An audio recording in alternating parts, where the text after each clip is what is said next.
আমি যখন প্রথম কলকাতা যাই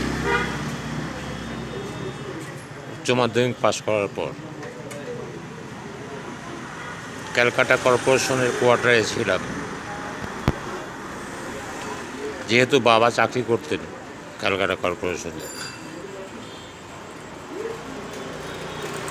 সেই সুবাদে ওখানটায় উড়িষ্যার লোক, বিহারের লোক, ভোজপুরির লোক, সমস্ত রকম লোক ওই কোয়ার্টারে থাকতেন। আমিও তার মধ্যে পড়াশুনো করতাম জয়পুরিয়া কলেজে। তখন আমার ফার্স্ট ইয়ার চলছে, হিন্দি শেখার ইচ্ছা, হিন্দি শিখছি, হিন্দি শেখার জন্য ওদের সাথে মেলামেশা করছি। ওরা বলছে বাঙালি আদমি ফুকতা হয়, ফুকতা হয়, আর ওরা তো খৈনি খায়। আস্তে আস্তে শিখে গেলাম। বললাম তানকে আছে খৈনি দেব, খুব খুশি।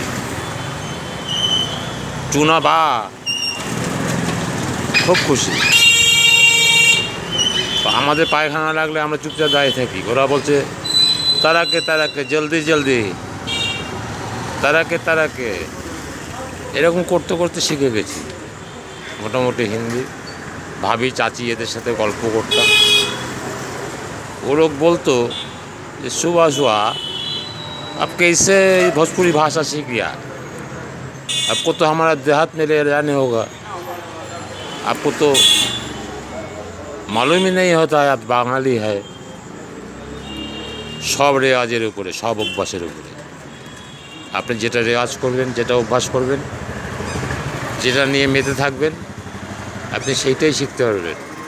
নেটওয়ার্ক শেখাটা কোনো আশ্চর্যজনক নয়, অপরাধজনক নয়। মাথায় নিতে হবে, শিখতে হবে, শিখতে হবে, শিখতে হবে, শিখতে হবে, তবেই শেখা যায়।